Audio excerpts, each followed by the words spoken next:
Panginoon, salamat po sa araw na ito.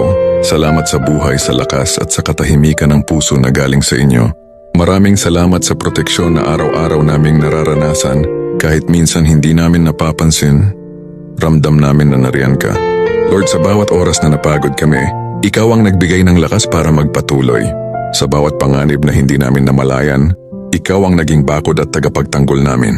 Salamat dahil hindi mo kami pinapabayaan. Salamat sa mga sandaling pinatigil mo kami para maalalang hindi namin kailangan mag-isa.